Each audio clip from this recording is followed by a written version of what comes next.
इस फिल्म की शुरुआत में हमें जापान में रह रहे एक चॉय नाम के कोरियन को दिखाया जाता है, जो कि एक फाइटर पायलट बनना चाहता था। इसलिए वो जापान की आर्मी में शामिल हो जाता है।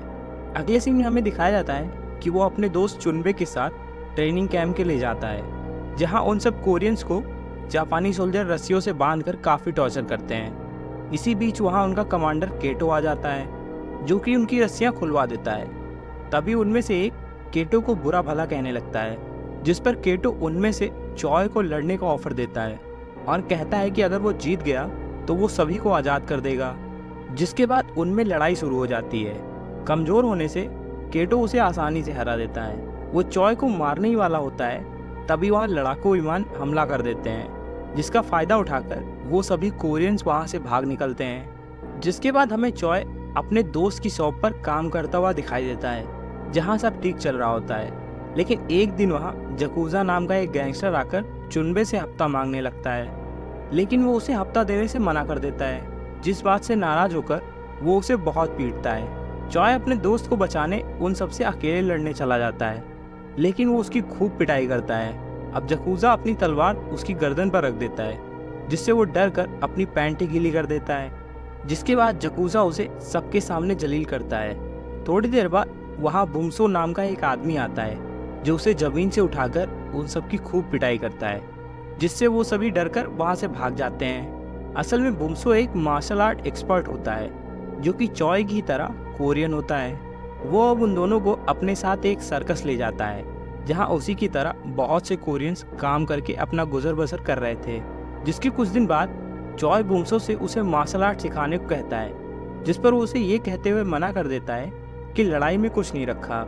लेकिन चॉय भरी बारिश में पूरी रात उसके घर के बाहर ही बैठा रहता है। उधर रात से सुबह हो गई थी, लेकिन चॉय वहाँ से नहीं हिला। उसने बुमसो से सीखने का मन बना लिया था। बुमसो उसकी लगन देखकर उसे सिखाने के लिए राजी हो जाता है। वो चॉय को मार्शल आर्ट के कपड़े और किताब देते हुए कहता है कि इसका इस्तेमाल तुम सिर्फ खुद की और दूसरों की रक्षा के लिए ही करोगे। जल्दी वो बुमसो के ग्रुप में शामिल हो जाता है और रिक्शा चलाने लगता है। वहीं अपने खाली टाइम में वो बुमसो से मार्शल आर्ट सीखने लगता है। जिसके कुछ दिन बाद वो गैंगस्टर अपना बदला लेने बुमसो की सर्कस आता है, जहां उनके बीच लड़ाई होती है, जिसमें बुमसो उसके हाथों मारा जाता है। उधर जब चॉय को इसका पता चलता है तो वो गुस्से में आकर इसका बदला लेने निकल पड़ता है, जिसके साथ सभी कोरियंस भी होते हैं। उधर याकुजा ने भी पूरी तैयारी कर ली थी। दोनों गुटों में काफ़ी भयानक लड़ाई होती है, जिसमें उसके कई साथी मारे जाते हैं। वही एक कोरियन याकुजा को मार देता है, लेकिन अपने लोगों की रक्षा न कर पाने से निराश होकर चॉय सब कुछ छोड़कर जंगल में मार्शल आर्ट की प्रैक्टिस करने चला जाता है, जहां उसने प्रैक्टिस के लिए कई चीज़ें बनाई और बुमसो की दी हुई किताब से प्रैक्टिस करने लगता है। शुरुआत में तो उसे काफ़ी दिक्कतें होती हैं, लेकिन धीरे धीरे उसका शरीर वैसा ही ढल जाता है, यहाँ तक कि वो अब अपने हाथों से पत्थर तक को तोड़ देता है। वो हर समय अपने शरीर को बेहतर ताकतवर बनाने में लगा रहता है।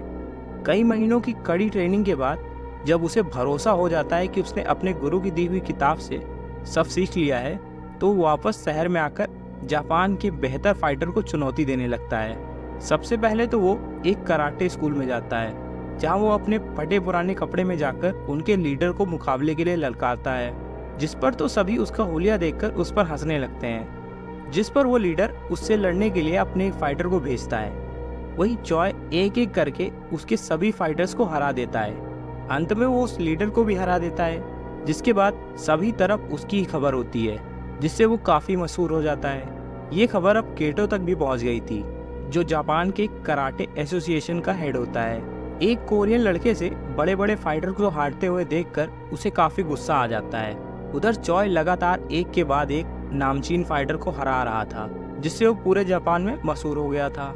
जिसके बाद वो एक दिन अपने प्यार योको से मिलता है। उधर केटो ये खबर फैला देता है कि वो चीटिंग करके जीतने वाला एक ढोंगी है, जिसके साथ ही वो अपने एक आदमी को चॉय को मारने के लिए भेज देता है।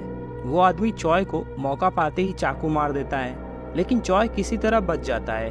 कई दिन आराम करने के बाद चॉय को एक दिन चुनबे का कॉल आता है, जिससे मिलकर चॉय को पता चलता है कि कोई उसे मारने के लिए उसके पीछे पड़ा है। अगर वो केटो का मुकाबला नहीं करेगा तो वो उसे मार देगा।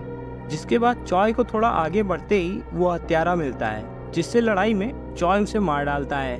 जिसके बाद चॉय केटो से लड़ने अकेला एक सुनसान जगह पर पहुंच जाता है, जहां केटो अपने कई आदमियों के साथ होता है।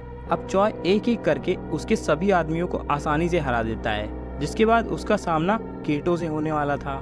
केटो को बेस्ट फाइटर होने का बहुत घमंड होता है। उसे लगता है कि वो चॉय को आसानी से हरा देगा, लेकिन चॉय के बेहतरीन लड़ने के तरीके से केटो का खड़े रह पाना तक मुश्किल था।